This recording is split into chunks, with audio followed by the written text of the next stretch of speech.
Welcome to Ophthalmology Insights. In the next few minutes, I want to share one of the most common misconceptions in Fuchs Uveitis syndrome.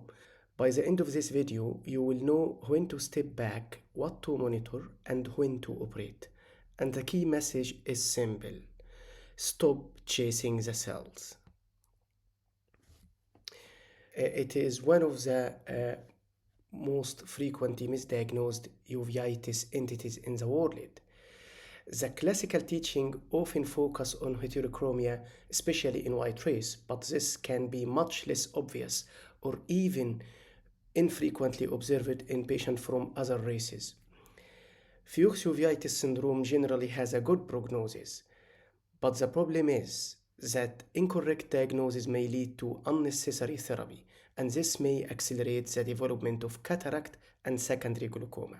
The binocular involvement can occur for around 10 to 21% in some yellow or black population.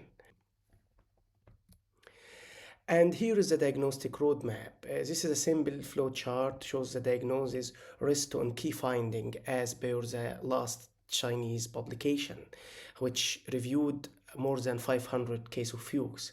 So the diagnosis is not about one sign alone. It's about recognition, the overall clinical pattern, and here a summary of comparison between the new criteria and some criteria and the very old criteria.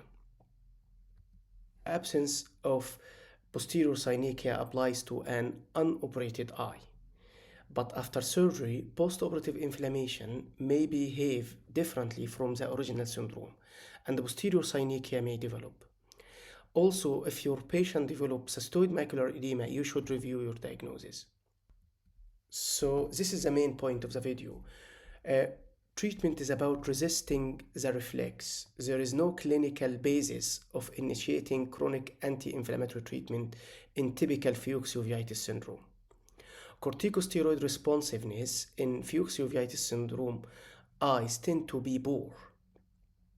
So steroids should be reserved for symptomatic flare, and response can also help distinguishing Fuchs uveitis from steroid-responsive uveitis.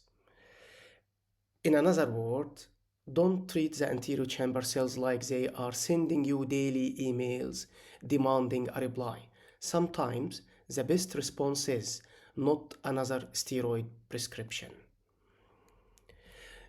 No treatment alters the disease course, so the long-term prognosis is determined mainly by three factors: cataract, secondary glaucoma, and vitreous opacities. So secondary glaucoma, this complication really vision-threatening in Fuchs uveitis syndrome. And open glaucoma and ocular hypertension account for around 6 to 59% of Fuchs uveitis eye, depending on the series that was published. It is the main cause of irreversible visual loss in this disease. Among those with glaucoma, more than 60% may ultimately require filtering surgery when maximal medical therapy fails. And here is the clinical message: is don't chase the cells, chase the pressure control.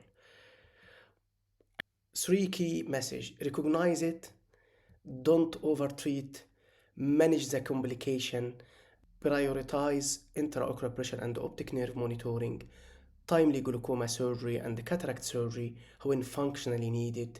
And the take message is treat the patient and the complication, not just the persistent low-grade cells.